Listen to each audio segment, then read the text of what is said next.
كاتو مدشن beelweynta saacad muuse mar labaad baan ku soo noqday waxa weeye nimayo waqtiga waa dhow yahay waa gabagabo 6 cisho ama 7 cisho inoo haray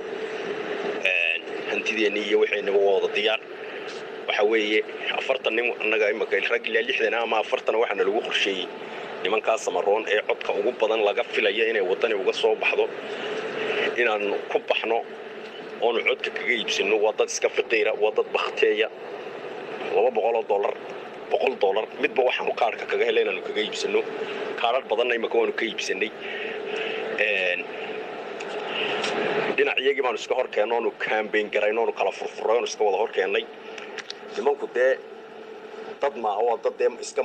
maxaysataa oo waxba haysan oo iska bakhtiya ninkuna haduu adduun haysta waxba kama xidhmaan waa dad iska badawo hurda waxa weeye waxa la idinka baahan yahay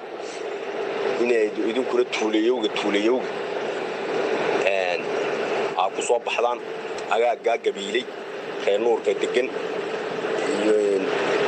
ilaa kala baydh aageeda wixii tuulayowga annagu caasimada Boorame ilaa degmooyinka ayaanu awood saaraynaa idinkuna inaa wadanka cid soo qorshaysaan lacagtii walaayaa soo qaataan ayaa la rabaa war yeynaan gumoobin maanta hadaynu saacad muusan dadka aynu gumowno maanta samaroon inaan gumayno ayaanu ku tala galno ku tashanay hadaan saacad muusanay ilaa Muuse Biixi Cabdi wuxuu ballan qaaday inuu Boorame ka rari doono waa isku dhaarsanay hadduu maanta xilka ku soo baxo inaan samaroon jireynin nimanka ina cadaabay ee ilaa faqashtii madaxaynaga garaacayay ee samaroon ee dalkii barinaga qaaday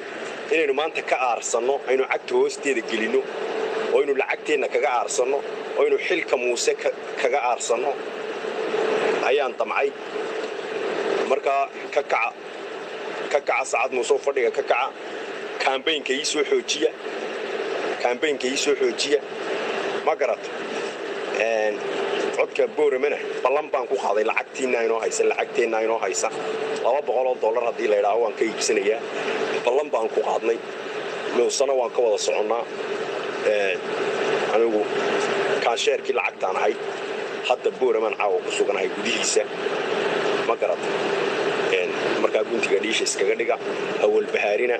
200 oo kaadhi marka gacanteeda way soo gashay ilaa xalayto